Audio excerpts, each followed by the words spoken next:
Nababahala na ang Philippine National Police o PNP sa tumataas na bilang ng mga online crimes sa Pilipinas.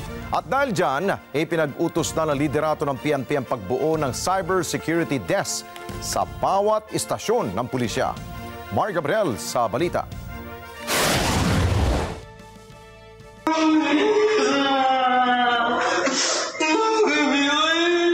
Napaiyak na lang ang lalaking ito habang binabasahan ng Miranda rights ng mga operatiba ng Anti-Cybercrime Unit ng PNP Region 10. Nahuli sa entrapment operation sa Osami City ang sospek na si Joseph Luel Hortezano matapos na ireklamo ng biktima dahil sa pagpapakalat ng kanyang mga hubad na larawan sa social media. Sa datos ng PNP, tumaas ang insidente ng sextortion noong 2023 na may 121 kumpara noong 2022 at 2021. At nito lamang buwan ng Enero, 19 na kaso na ang kanilang naitala. Bukod sa sextortion, tumaas din ang mga kaso ng identity theft, cyber libel at computer-related fraud noong 2023.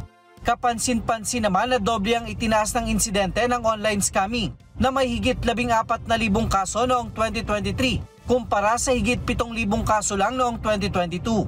Ang PNP, aminadong nababahala na sa tumataas na kaso ng online crimes. Alarming in the sense, ma'am, na talagang hindi tayo nasisiro everyday. May mga nare-receive po tayong reports na kaya nga tinitignan natin na maliban doon sa 8 focus crimes natin na tinatawag na crimes against persons and crimes against property, ay talagang tinututukan natin yung pagmamonitor dito sa cybercrime. Noong nakaraang taon, nagpalabas ng memorandum ang liderato ng PNP sa pagbuo ng Cyber Security Desk sa bawat istasyon ng pulisya. Layo nitong tugunan ang dumaraming kaso ng cybercrime na idinudulog ng publiko. We need to capacitate muna yung ating mga investigador. And of course, kailangan din po natin i-upgrade at itono yung ating mga ICTs to make sure na responsive po sila doon sa mga latest cyber-related crimes po na nare-record po natin from the police station to provincial up to the regional level po. Sa ngayon, nagpapatuloy daw ang training at orientation ng mga pulis na itatalaga sa Cyber Security Desk.